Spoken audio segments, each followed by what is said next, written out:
So let's start with this section. So this is what we're going to see today.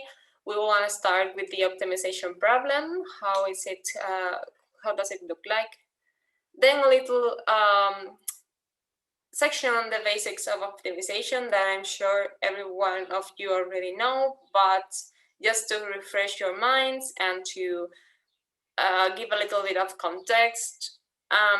This is not something that I want to focus on, but yeah, it's nice that it's there. Then we're gonna start talking about how to state the optimization problem. We will give some examples and finally some recommendations in general. So let's start with the optimization problem. So what are the ingredients of an optimization problem as we are going to think of them? Well, first we have an input, which is then the objects that are given to us, the variables which we are working with.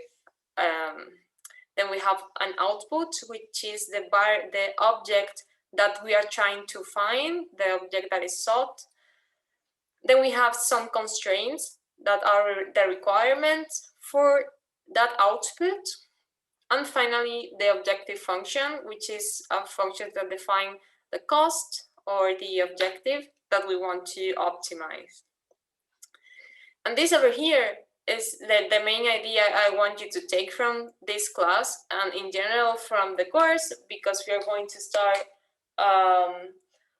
working. The homework one and the class project could be focused on this idea, on defining what the inputs are, what the outputs are, and the constraints and the objective function, and apply it to an ATM problem.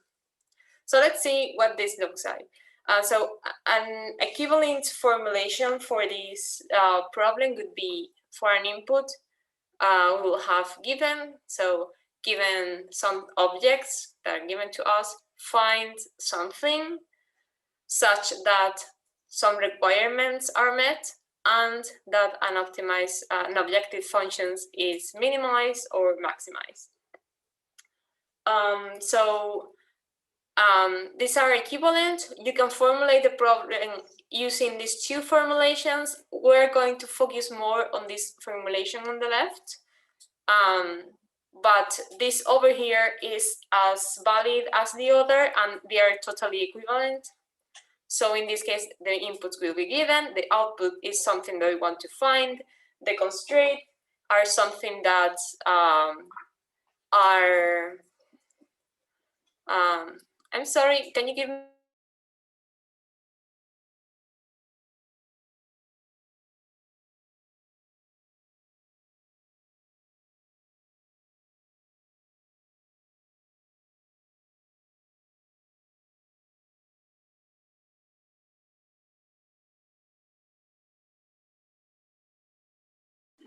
I'm sorry. I'm sorry for that. I'm back. The things that comes with working from home. So I was saying, yes, these two formulations are totally equivalent. We have the input, that's something that is given. The output, this is something that we want to find. The constraints, that are the requirements for the output, and what about variables and parameters? Okay, so this is a kind of nomenclature that we are using in this class, but variables and parameters are perfect as well to describe. It is in the inputs and constraints. Yeah, exactly. So in the parameters would be the input, and the constraints, that's something that's given to us. We don't have power over that over those parameters. That is something that is given, and the variables is something that we have control over. That's something that we want to find what's the best for us, which would be equivalent to the output. So in terms of variables and parameters, the parameters would be inputs and constraints, as Oliver said, and the variables would be the output of the problem. Okay. And of course, the objective function would give us the relationship between the parameters and the variables. So this is an example of what an optimization problem would look like in this class. As of from your question, Eric, I assume that you already work with optimization problems in other class, and so I'm sure you have formulate these problems maybe in a different way, maybe in a more mathematical way. But we are going to try to formulate the problems in this class using this form over here, okay? This is totally fine to formulate an optimization problem using any other formulation that you learn in other classes or that you're more comfortable with. But in this class, we're going to try to focus on this formulation over here. And I think this formulation is very nice for coming up with the formulation, the statement of the problem, while taking into account all the different points that should be considered, and also to give us a guideline to follow when trying to formulate an optimization problem. So we're going to try to focus on this, but as I said, any other formulation, as long as it's rigorous enough and clear enough, is okay as well. So this is an example that it's from an assignment that was done by a student in this class some years ago. So the problem that they studied is the allocation of airport fixes during weather events. So in here we see the airport. This circle over here represents the terminal maneuvering area, and in these red spots are weather events when the aircraft do not have access to the airport because of these weather cells. So they try to find the fixes around the boundary of the terminal maneuvering area in order to maximize the number of fixes that they can include. This is something that a student come up with, and they elaborate their project based on this idea. So in this idea, the input could be a circles that's called C, which represents the terminal airspace boundary. So this circle over here, the black one. Then we have green arcs over this circle. So these three over here, it represents the location where the fixes can be. Then we have a number D, which is the minimum angular distance between fixes. In this case, it's 90 degrees. So this would be the angular distance between two consecutive fixes. So this is the input, the data that they have. Then we have the output that would be a set of points on C, which is the location of those fixes. This over here. And the constraints that are that the fixes must be in these green arcs. They must not to be over these areas over here.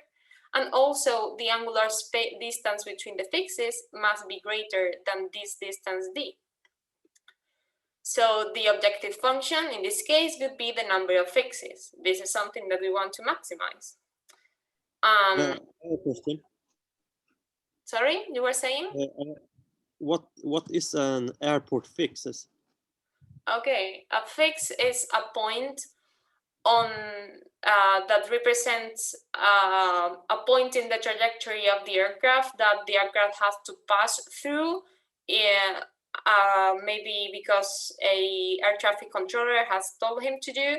They are usually located at the borders of different areas. So for an aircraft fix could be a point where all the not all an aircraft can have several fixes, but it's a special point in the terminal maneuvering area that the aircraft have to pass through in order to do the descent approach or the arrival route. So this is a point that it's given by an altitude and some coordinates. and they represent a point in the trajectory for doing the route that the air traffic controllers want the aircraft to do. So it's more used in the context of standard maneuvers in around an airport, either departure or arrival. And if you try to look up the charts of an airport, for example, in the standard terminal arrival routes, the STAR. So if you want to give it a look, I will write to you in the chat. So the STAR, it's a standard procedure for arrival at an airport. So in these procedures over here, they are given a given number of points, which can be these kind of points which are fixes. Okay. I don't know if you can probably find this information for every airport that is controlled, maybe in any ANSP webpage. So yeah, give it a look if you want to these kind of procedures. And yes, these are points that help the aircraft in the arrival routes or the departure routes. So yeah, the fixes are, oh, I don't know how I did that. Yeah, the points that are important for arrivals and are important for departures. Okay, so this is an example of a problem, and this is what we want you to do. This is what we want you to do in this class for homework 1, from homework 2, and for the class project. This is what we are going to try to define today. What's a proper formulation? What do we have to consider? And yeah, so keep in mind, this is like the big thing for today and for the project and homework 2. Okay, so in this equivalent wording that we talked about earlier, this could be the equivalent. So we have given a circle C, an arc on C, and a number D.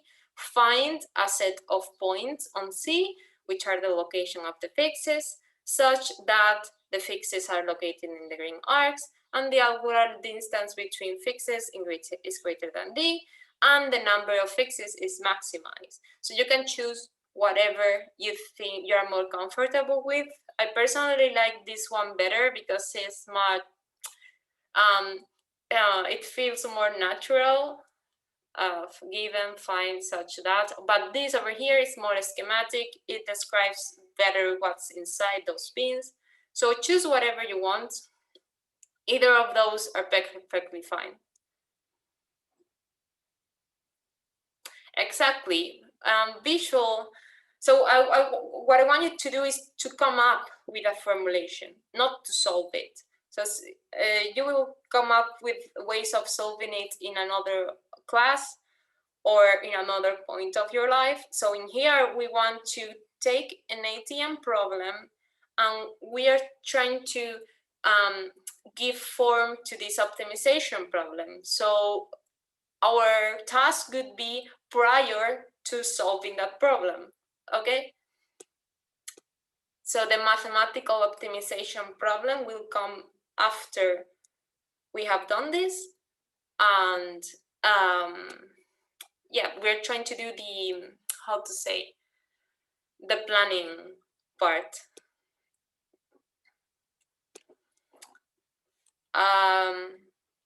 So yeah, in this class we're not going to see algorithms.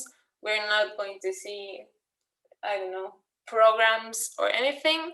Just an interpretation of ATM problems and what would they look like in an optimization formulation. And also this will give us the tools to interpret optimization problems that we read in papers and such.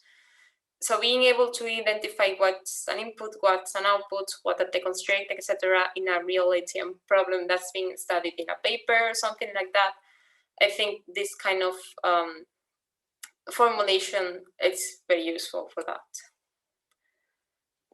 Okay, so let's talk a little bit about the basics of formulation. This is more related to the mathematical aspect of it.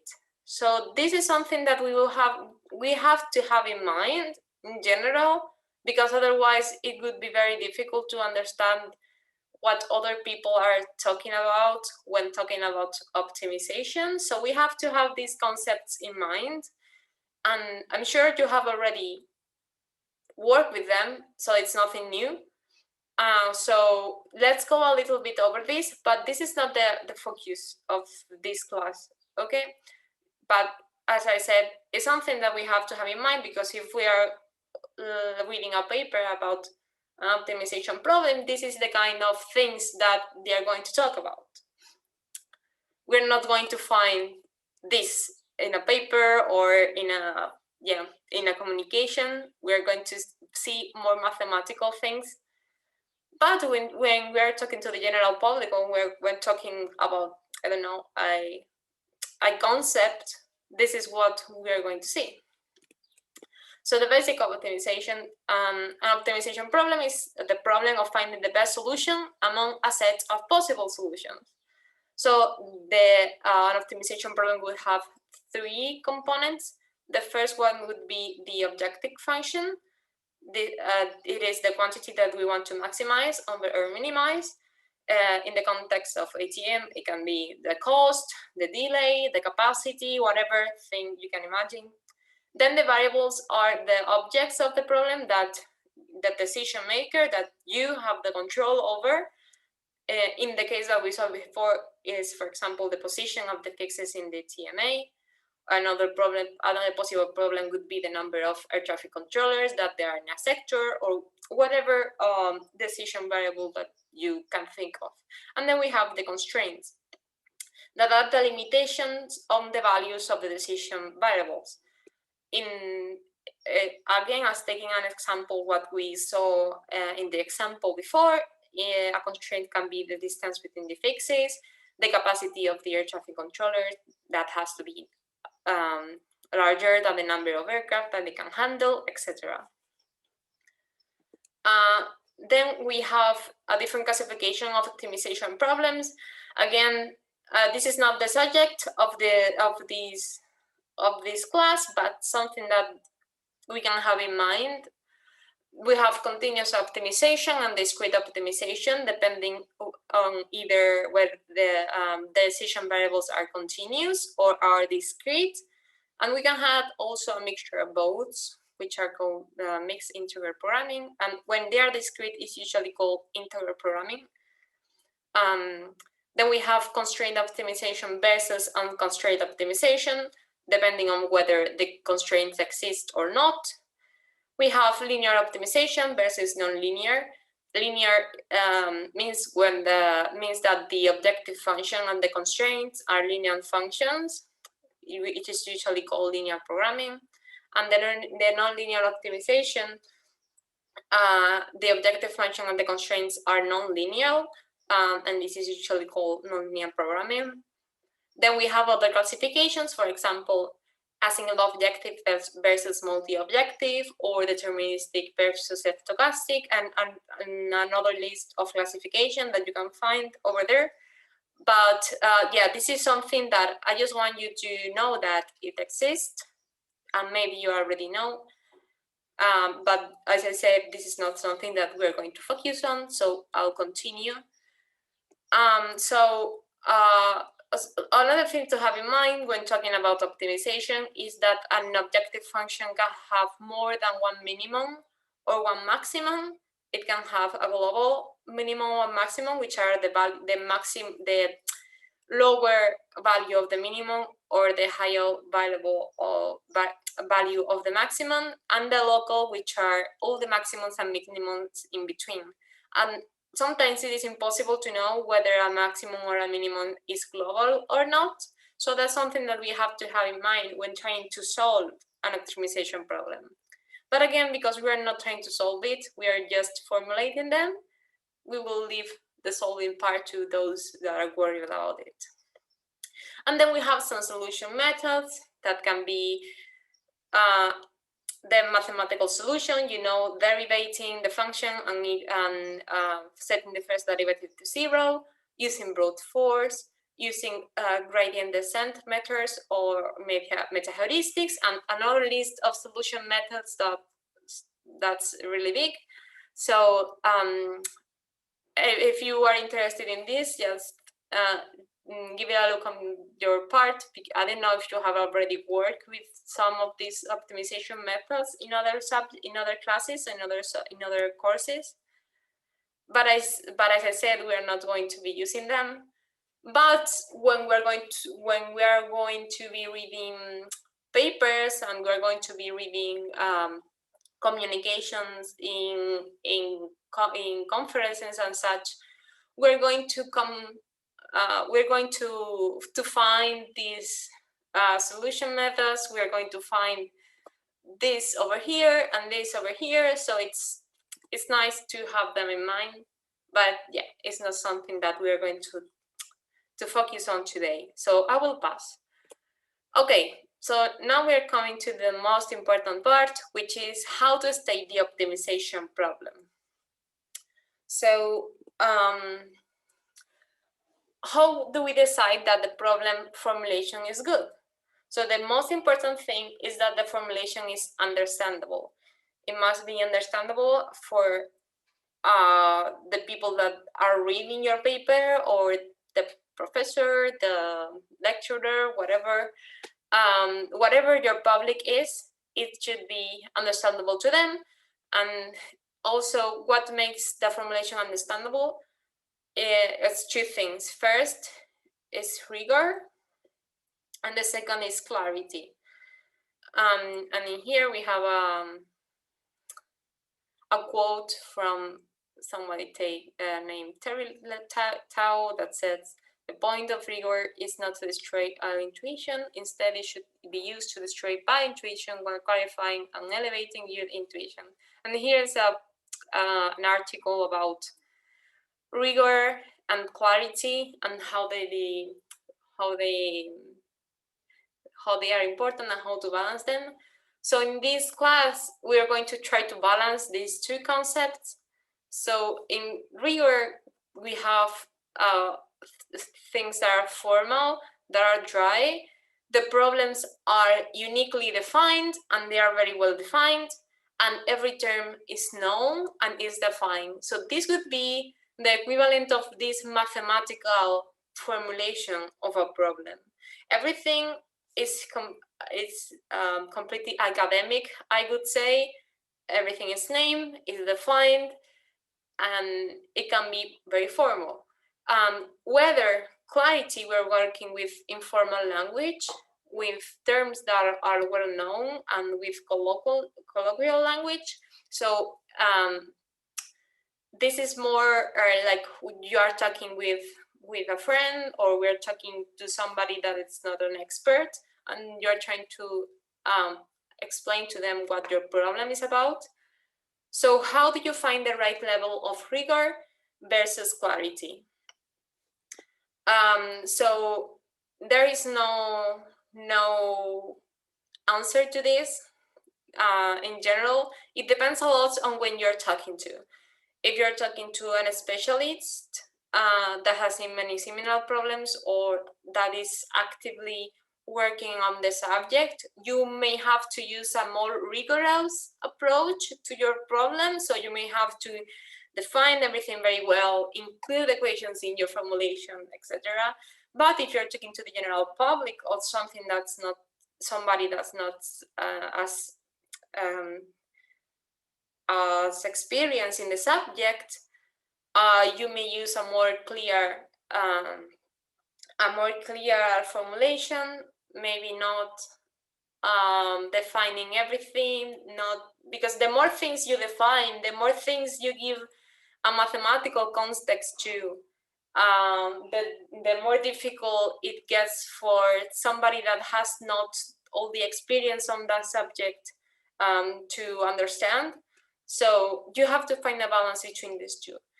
And because we are in an academic environment. We are having a class on ATM and we're having a class on optimization. I want you to lean more towards this side of things because we are not the general public anymore. We know we are working with papers, we're working with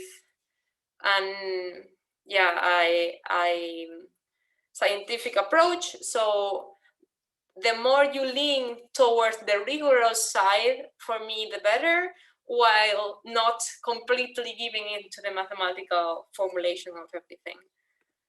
So this is an example of what I'm trying to talk about. This is an example that is not related to ATM, it's just pure math. It's an example which is the Goldbach conjecture that was stated in 1742. It's one problem that I think is not solved yet, but we have two different approaches to define this problem. So the first one over here would be the rigorous one, and it's this one over here for each integer, blah, blah, blah, there are primes, blah, blah, blah. Okay, so this over here is perfectly okay, but you may have to have some knowledge in mathematics to follow it and understand it, and it's not completely direct to the reader what they're trying to talk about. Maybe something that some scientific that is very used to this kind of formulation, it will see it right away, as I hope you are. But for the general public, it's not as easy to see.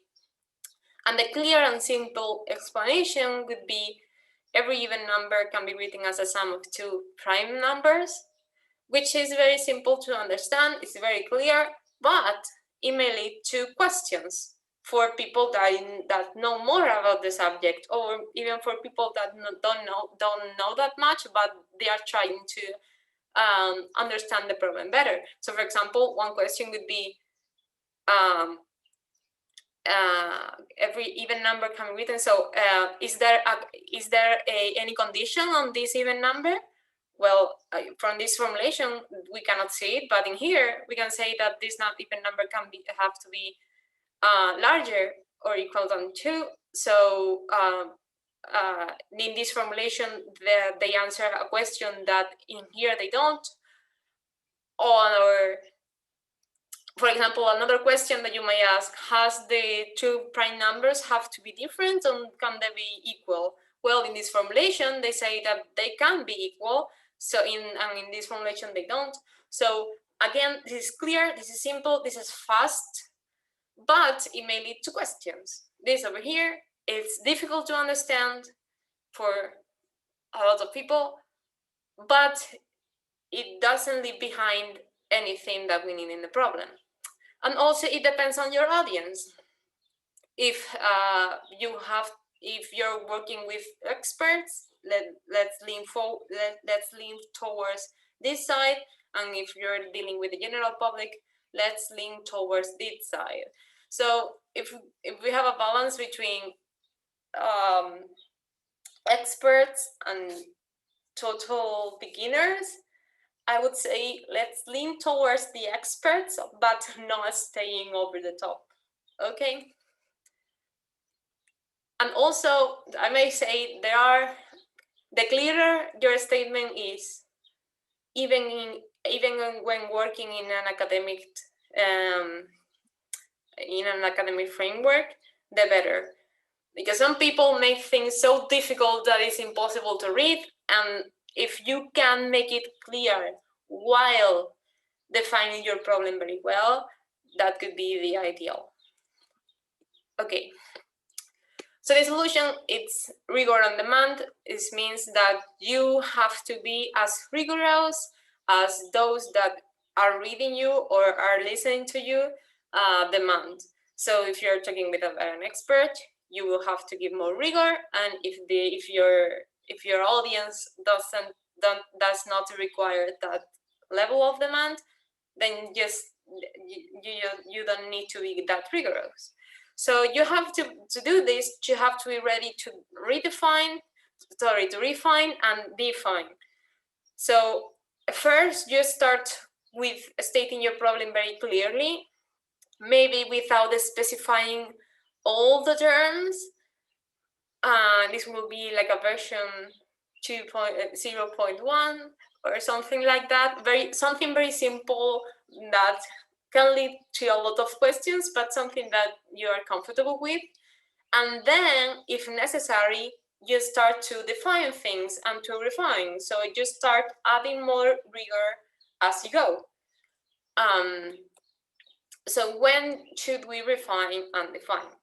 So first, you should know the definition of all your terms in advance, even if you don't use them all in your first version. But all the terms that you use, you should know the definitions of. So for example, in the problem that we had before, of the TMAs and the fixes and everything, you have to know what is a TMA, what is a fix, what is the weather that you're working with, what kind of objects they are in your problem. So all of this you have to know because you're stating your problem. So even if you don't define them in your statement, you should know in case somebody asks, or in case you see that your approach is not rigorous enough, so you can add them later. So don't wait for people to ask questions, so anticipate for the demand for rigor. As I say, it depends a lot on your audience. So if you're writing on a scientific paper or you're writing your thesis, have in mind that the people that are going to be reviewing your paper or that are going to be reviewing your thesis are experts on the subject. So anticipate that these people are going to need a high level of rigor. But if you're I don't know, doing any kind of other kind of projects where you know the people that you're going to be working with do not need this level of rigor. For example, we're talking with your colleagues about what you're going to do for the class project. You don't need to define everything in advance, or define everything. No, you don't need to define everything in your version, or define or refine to a higher level. And again, be prepared to be rigorous down to any depths. So this comes in relation to this one. You should know your definition of your terms, and you should be prepared to add more levels of rigor if you are being asked, or if you feel that something that's beneficial for you. So for the definition part, these are the three things that you're going to need when defining something. First, you have to know what kind of object it is. For example, we define X, and it can be a number, it can be a matrix, it can be a sequence, what kind of object it is. So for example, in here we have an example of a staffing plan. So in here they say that the staffing plan is a sequence of shifts. So the kind of object is a sequence. Then you can add some name or notation. It's not always necessary, but you must use it if it's helpful. For example, in here, the notation for the sequence, the shifts is S1 to Sn. So the shifts have a nomenclature, which is S, but the staffing plan has not been given a name. I mean, a staffing plan, but not like a mathematical variable or anything. So just use those notations if they are helpful. So and also you have to define, you have to give the properties for that object. In this case, with the staffing plan, we have a sequence of shifts. Okay, this is the definition, and then the properties. The properties are such that shift S sub I plus 1 starts before shift S sub I ends for all I. So this over here, the such that etc. would be the properties. This, the sequence part would be the object, and the notation would be the mathematical names that you're given to these values. And yeah, this is the definition of a staffing plan. But in this definition, you still have some questions that the reader may have left. So one possible question could be, what is a shift? So that's something that you have to anticipate, and you have to clearly know what a shift is in order to define it if you think it is necessary. So let's go back to the example. So let's see how we are going to state the problem. So for example, we're starting with this one. So in this first approach, the statement could be to put fixes in airport airspace during a weather event. Well, of course, this is not rigorous enough because we don't have, we practically, we have so many questions left, like why, are you going to put those fixes? What is the airport space? How do you define the airspace? How the weather event affects the airspace? So there's a lot of questions that are not being answered. It demands more rigor. So we're trying to reformulate this, adding a little bit more rigor. So another statement now it would be to allocate the maximum number of fixes onto the boundary of a weather-impacted terminal airspace. This has a little bit more explanations. For example, the put fixes now is allocate the maximum number of fixes. So now we're seeing how do we want to allocate those fixes. And we also have a definition of the airspace, which is the boundary of a weather-impacted terminal airspace, but we don't have the information about how the weather impact this airspace, whether there is a limitation on the number of fixes, because I mean, for this statement only, you can have infinite number of fixes. There's nothing that prevents you to do it. So we need more rigor, we need more definitions, and try to answer up these questions. This over here is not rigorous enough. There is a lot of questions unanswered. And this over here could be a mathematical expression of the problem, but maybe it's too formal. If we say that we have this input, a circle, arcs, and a number, we have an output, which is a set of points, and we have a constraints, which are the points must be on the green arcs, and the distance between the points must be a given distance, and the objective function is a number of points. Okay, this is closed in the mathematical sense, but what is it? I mean, this means nothing to me apart from a mathematical problem that you come up with. So this has no relationship to ATM, no relationship to a real problem at all. So this is not clear in any level. This should be, if you want to include this, which is perfectly fine, you have to include an introduction to your problem,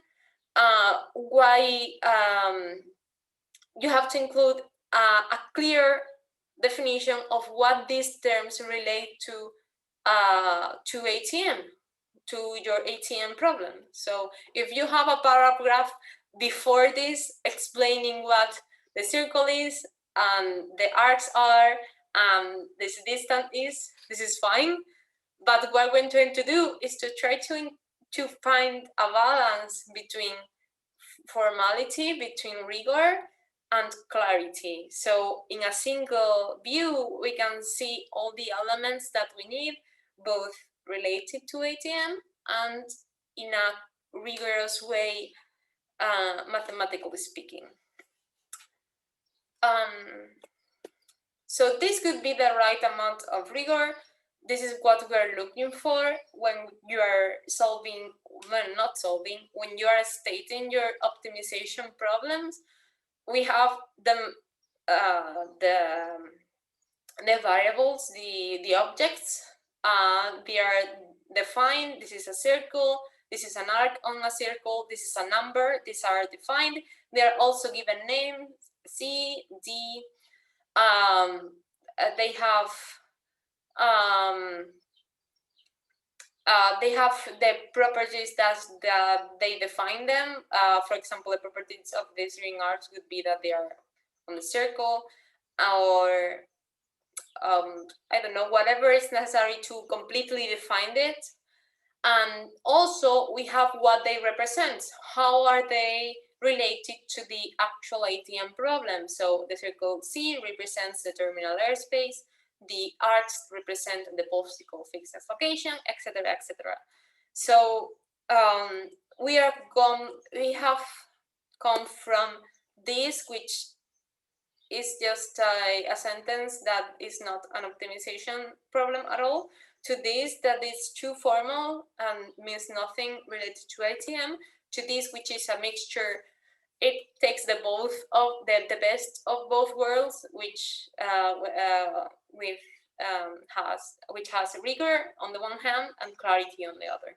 So this is what we are trying to aim for in this class, and this is what I want you to aim for when you're doing your homework too and your class project. You're going to find a problem that you are going to write your optimization problem about, and you're going to try to put your problem like this. So the conclusions for the rigor versus clarity debate could be that there is no definite answer in the level of rigor that you have to use. It's just subjective. You decide what the level of rigor is, or maybe your teacher will decide what the level of rigor is when you give in your assignments or whatever, or the reviewer for the journal. So it would be dependent on the audience. So we have the specialists versus the general public. And you should be prepared to provide any level of detail and to provide rigor on demand. So what have we seen so far?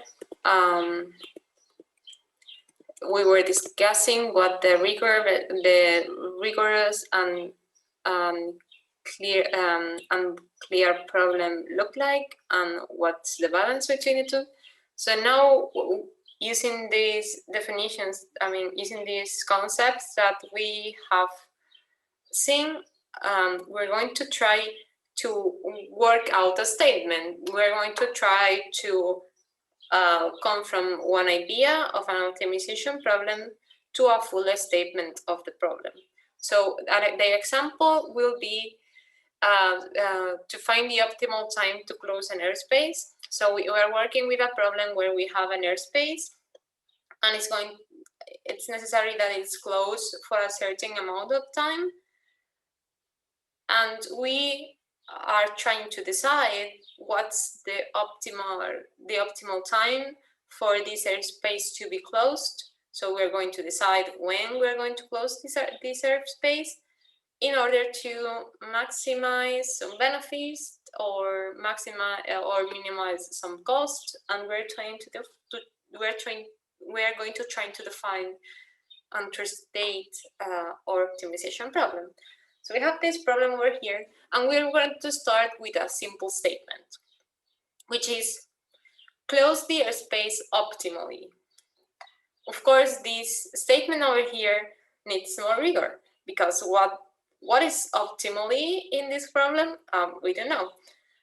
So to add more rigor, we are going to try to define what optimally means. So in the case of the airspace, we are going to close the airspace as to minimize delay. So in this statement over here, we can see that the objective function is starting to show up. We have the delay as our goal as our variable to minimize. So of course it demands more rigor because what is delay in this case? We have to keep defining. So in our third approach, we're going to try to define the delay. So we are going to try to explain our problem. So we say we want to close the airspace as to minimize delay, whether delay is the total delay. Well, what is total of what? We have to keep defining things. We need more rigor in this case. Then we define even further. We want to close the airspace as to minimize the sum of delays for all aircraft. Okay, in here we have another term that was not there before, which is aircraft, and we see that we have a lot of them. And the delay, the thing that we want to minimize, which is the total delay, is defined as the sum of delays for all aircraft. Okay, so we are getting there, we are having more answers, but still it needs more rigor. For example, how do you define the delay of an aircraft? Well, we are going to try to do that. So we are going to define delay even further. So we want to close the airspace as to minimize the sum of delay for an aircraft. And now we define delay for an aircraft, where the delay for an aircraft is the length of the closure if the aircraft is effective, or is zero otherwise. The delay for an aircraft is if it's affected by the closure, it will be delayed time that's given by the length of the closure, or zero if it's not affected. Okay, so in here we can see that the objective function is taking a form that's very close to being completed. So we can define an objective function as the sum of delays for an aircraft, where the delay of an aircraft is zero if it's not affected, and the length of the closure if it's affected by the closure of the airspace. But in this definition over here, we can think, well, some question that comes to mind is, well, what is the length of the closure? Is that a parameter that you have? Is something that you have to define? Well, in this case, the length of the closure could be something that's given in our input. So we have, in our problem, we have to close the airspace for a given amount of time, and that given amount of time is something that is fixed. So that will go into our input. And also we have to know what does it mean that the aircraft is affected. That's something that we have to define even further. So even if we have arrived to this objective function, there's still more to do. So we have to be able to compute this delay. So for that, we need, as I said, the length of the closure. So we're going to name it because it's beneficial for us. So we are going to name it L, with the letter L. And we have our first input object, which is L, which is a number that represents the length of the closure. We don't have to name it. You don't have to put this L over here. But if you find that it's beneficial for you to name it because the problem is more clear, or because you're going to use it, I don't know, for the objective function of whatever, then you name it. In this case, we have come up with a name for it, L, and we put it in our input. So we can reformulate the objective function saying that the delay of an aircraft is L if the aircraft is affected, or zero otherwise. And the total delay is the sum of delays for all aircraft, which is equal to this number L times the number of affected aircraft. So because L is a parameter, is an input, and it's something that it's known to us, to minimize the total delay is the same as to minimize the number of affected aircraft. So we can say that an equivalent objective function, that it's easier for us write in the statement is that, and now we want to minimize the number of affected aircraft. So the objective function would be the number of affected aircraft.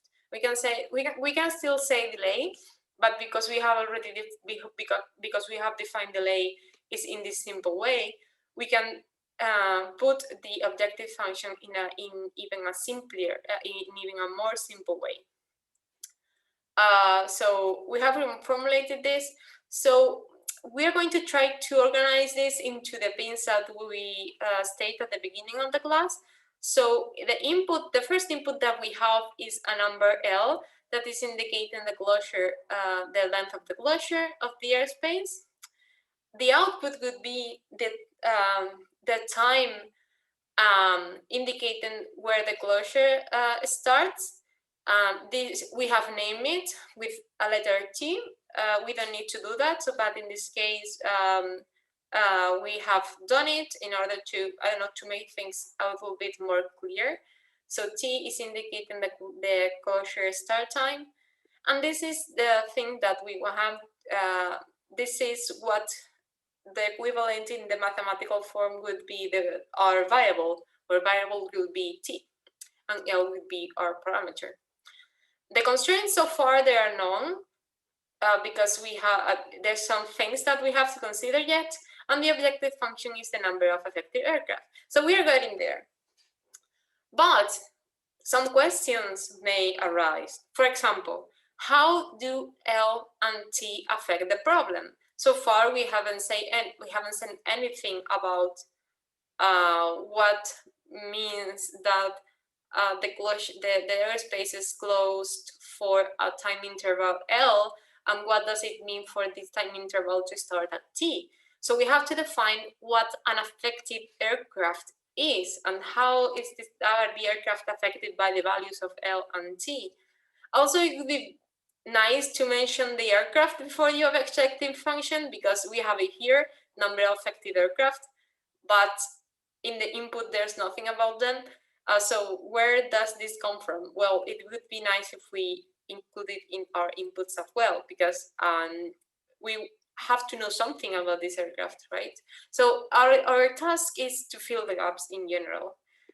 First, we want to define what is an affected aircraft. So first, how many aircraft can be affected? When we can define a set of aircraft from 1 to n. And this is something that we must include on our input. This is something that we are going to be giving at the beginning. So you have a set of aircraft that are going to try to enter this airspace. So how are the aircraft affected by L and T? We need a model for this, for how the aircraft are affected. So we have for each aircraft and the airspace entry time, which is S sub I, and the airspace exit time, which is T sub I. So we have these two are numbers are given for each of the aircraft, that we have 9 of them. So these over here are our inputs as well. So we have this number of aircraft that want to enter the airspace at a given time and to exit it at another given time. So the aircraft will be affected by the closure if the interval T to T plus L intersects the interval S sub I to T sub I. So in this example over here, in this illustration, the aircraft I in particular will be affected by the closure because this interval over here overlaps with this one over here. If the aircraft were to enter the airspace earlier and to exit the airspace before the closure of the airspace, it would not be delayed and it would not be affected. So this all, the number of aircraft, the airspace entry times, and the airspace exit times for all the aircraft must be included in our inputs. And also this definition over here, of course, is going to be included in the objective function. So we have something like this. We have the input that we had before, which is a number L that's indicating the closure length. And also we have new inputs. We have a set of aircraft that go from 1 to N. And for each aircraft, we have two numbers, which are the airspace entry time and the airspace exit time. Also, we have two times N new inputs. The output is still the closure start time, which have the T. The constraints so far we have known, and the objective function is now the number of affected aircraft, but we have included the definition for an affected aircraft. So aircraft I is affected by the closure if the time interval T plus L intersects these values over here. So I can see that naming L and naming T has been useful to define the objective function. So in this case, it was beneficial for us to name this. But if you don't need it, you don't have to. So finally, there are more, we're almost there. There are more, another question that may arise, which is, for example, okay, well, I will close it. If I want the aircraft not to be affected, then I will just close it never. I will close it at T plus infinity. And that's not something that that's possible. So that's actually what makes this problem trivial. If you have an answer that it's completely completely trivial in the sense that it doesn't require any computations at all, any solutions, you don't want that. So in order to avoid triviality, we have to do something extra. So in this case, what we're going to do is to add constraints that affect T. So we are going to say that the time of the closure must be over a lower limit and under an upper limit, because otherwise we will just close the airspace 100 years ago, and that's not something that makes sense in this problem. But that's something that we have to include in here, because otherwise the problem is open to those kind of interpretations. So we want to include these constraints to prevent this from happening. So finally, this is a statement that we come up with. We have two new inputs, which are L and U, that represents the closure start, lower and upper limits. And we have a new constraint, which is defined by these two inputs. And this is an example of what the problem looks like. We have a given number of aircraft. In this case, we have represented just one of them that enters the airspace at a given time and exits it at another given time. We have the limits for the airspace closure, and we have a closure that has a length L.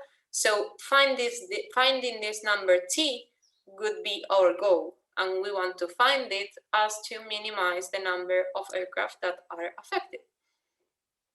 So this is what our statement would look like after answering all these questions, after being more rigorous step after step.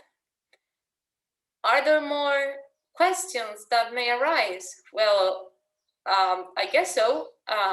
For example, I don't know, let's say, are these numbers I don't know, is T given, is T continuous, for example, or does it have to be given in intervals of maybe 5 minutes every 5 minutes or so, or we can give a continuous number for T? That could be a question that may arise. For example, is it okay to say that we have to close the airspace at minute 5 with 32 seconds and 1 millisecond or something like that? Maybe we have to give an integer for that time. So maybe in intervals of 1 minute or in intervals of 5 minutes, whatever restriction we may add. So these are things that we can include little by little, anticipating the questions that the audience may have. But this is a statement that's close enough. So this is pretty close. And of course, if we are working with a given problem, we will have to include all the questions that may arise from analyzing that problem. Okay, but this is something that's closed and that we can call our first version.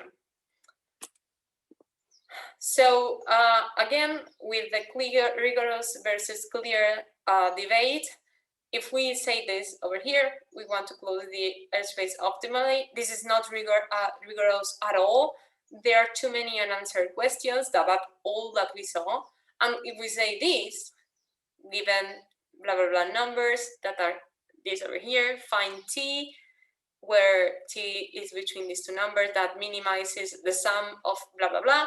If we say this, we are stating the mathematical program of the problem, but this makes no sense if you don't provide any further explanation. This has nothing to do with ATM.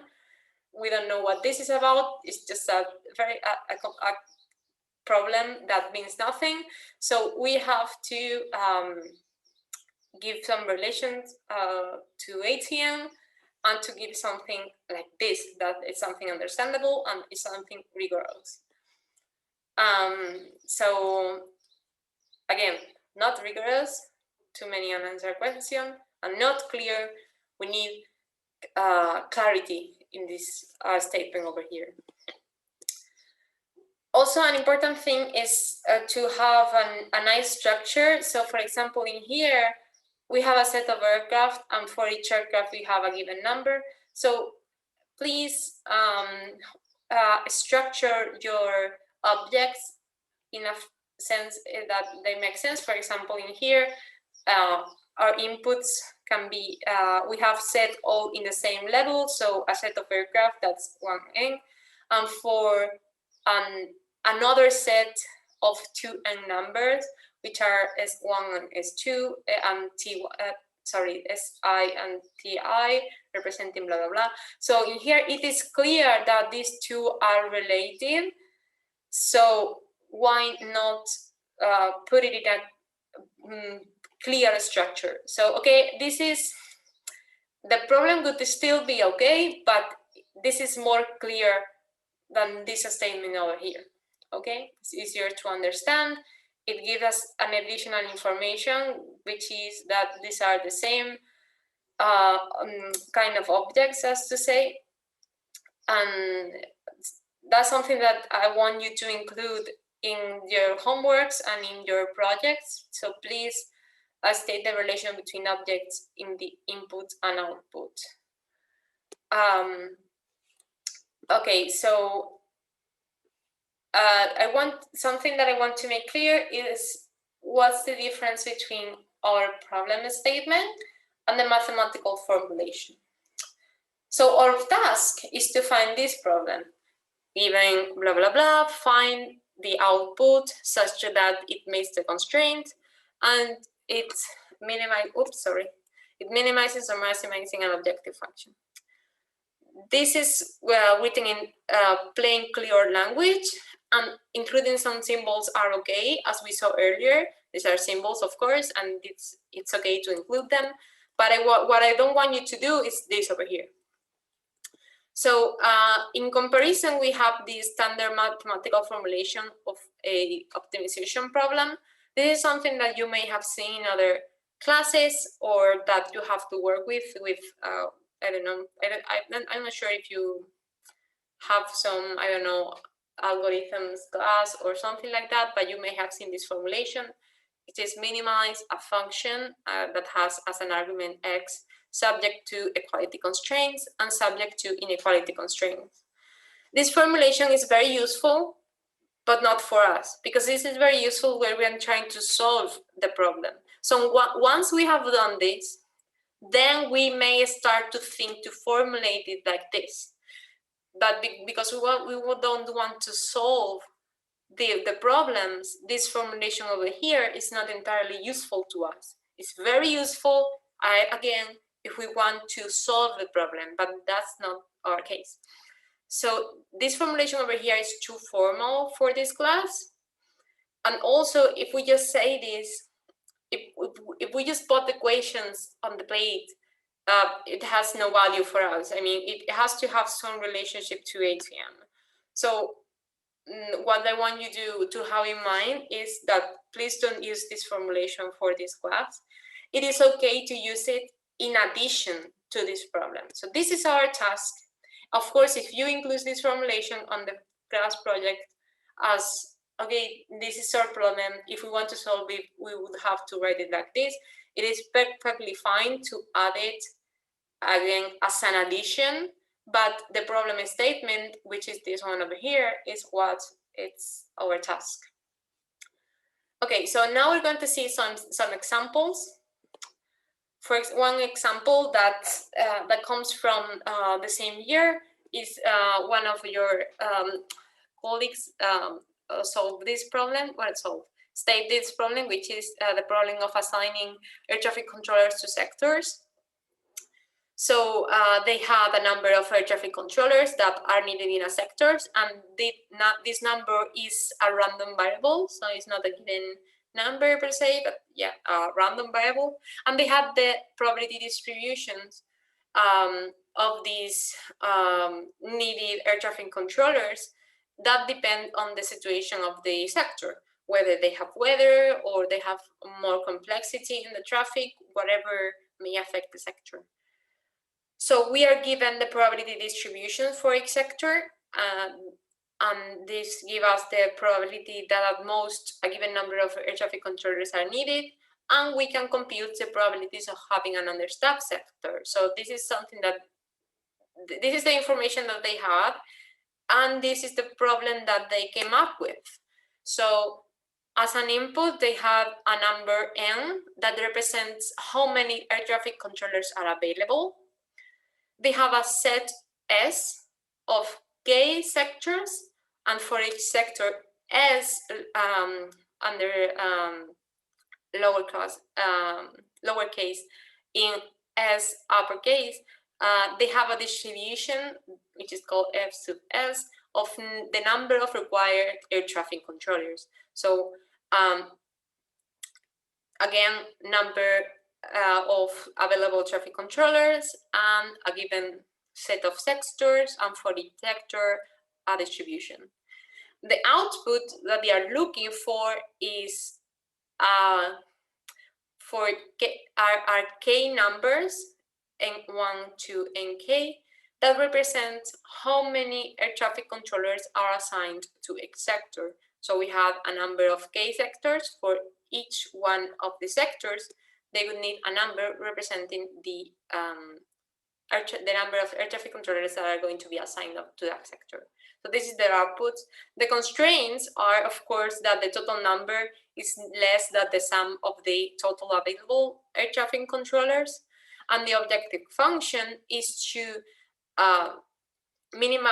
the objective function is the probability of having an understaffed sector, and the objective of the problem would be to minimize this probability of having an understaffed sector. So they, from this information that they found in papers or they come up with, they state this problem over here. So let's give it a look to other examples. For example, this is path planning in some sectors. So if the input in this case, we have a region of interest, which is this one over here, which is a simple polygon that's representing, for example, an area control center. We have a set S of sectors that each one is represented by a polygon. That's a partition of that region of interest, that this one's represented over here. And for each sector, we have a weight of that sector.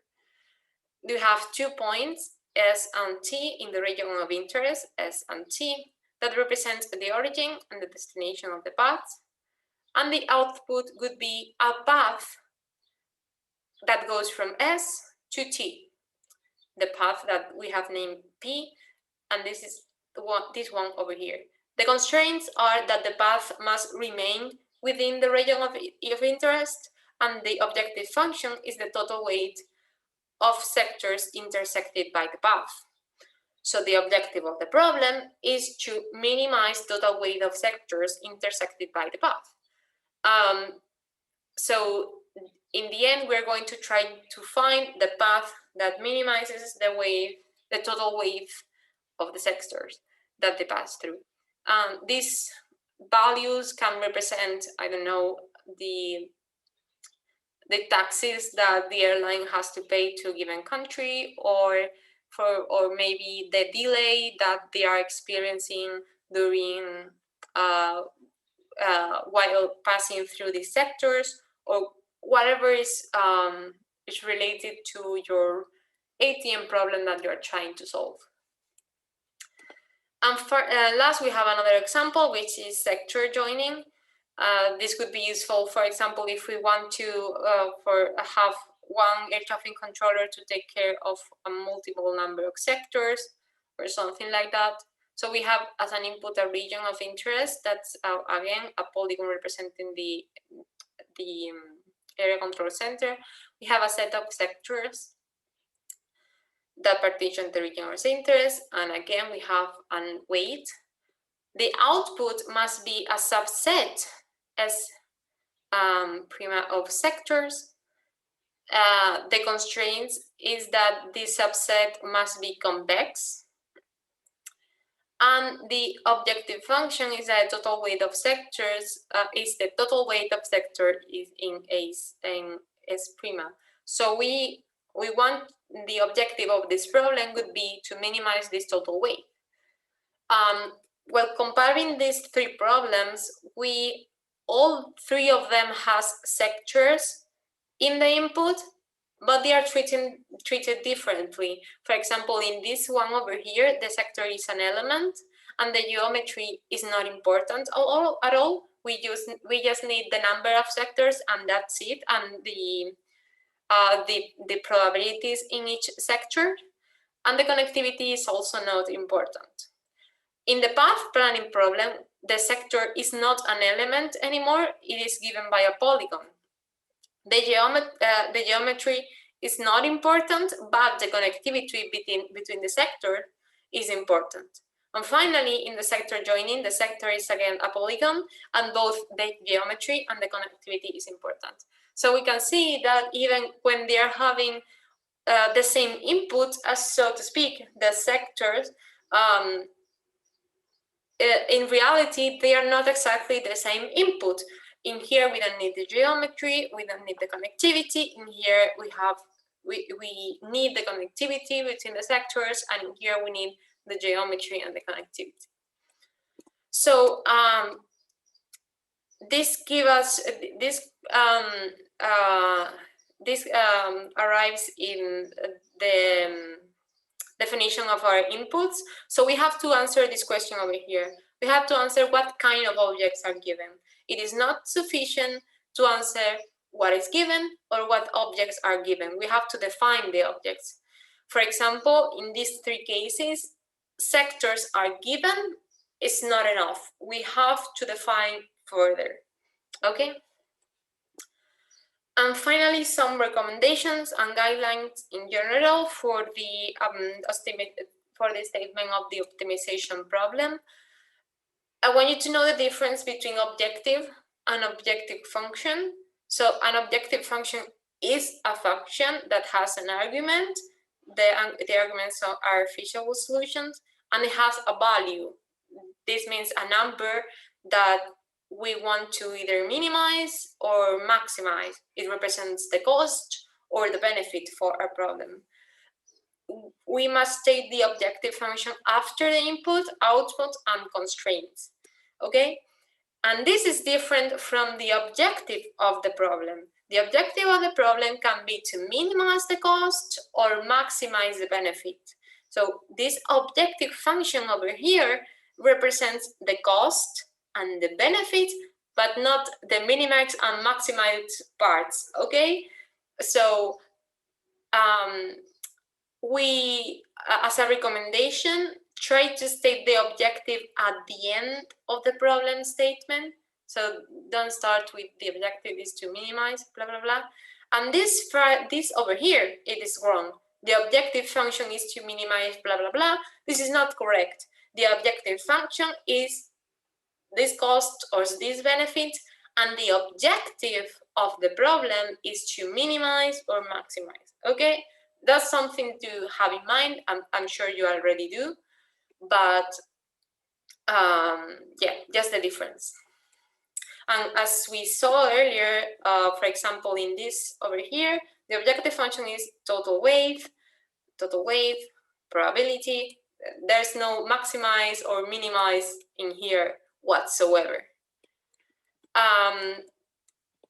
So this, how about this confusion is, before you state your problem, you may have an introduction. So in this introduction, you say what you want to do with the problem. You state the motivations. And in here, it's okay to say, we want to maximize the benefits, blah, blah, blah, or we want to minimize delays. In here, it's okay to say that. In the problem statement, if you use this formula over here, don't say minimum, don't say maximum, and you will be fine. If you use this other format, which was explained at the beginning of the class, where instead of input we have given, instead of output we have find. If you say given something, find something else, subject to constraints, and the objective is to minimize and maximize, this is okay to say this. But if you use this problem over here, don't mention minimize or maximize. And after you state the problem, you can say some final remarks. So if you want to, you can say the objective is to minimize the cost or whatever. But if you use this formulation over here, don't mention minimums and maximums. That's just a recommendation to avoid the confusion between these two. And that's something that, I mean, of course we have it in mind, but I get confused sometimes as well. So just something to differentiate. Okay. What else? Okay.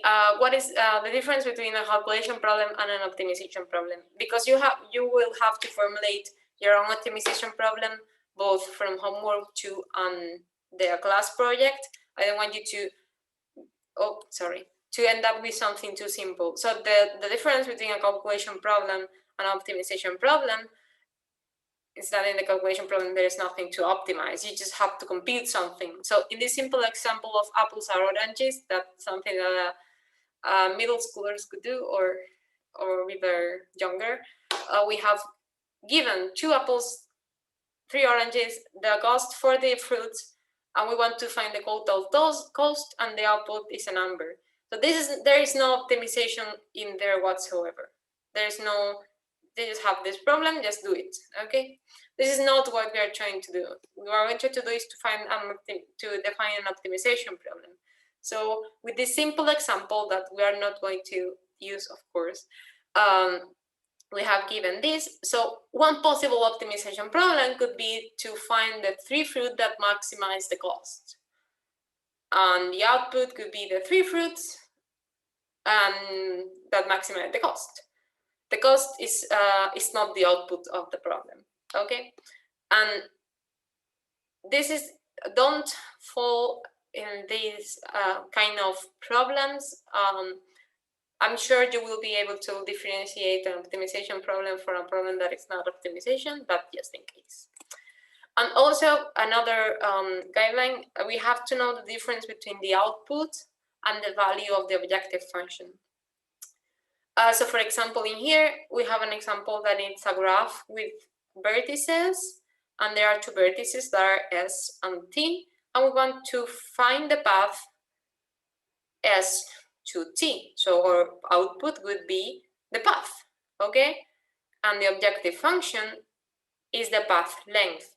So we want the objective of a problem is to minimize the path length, okay?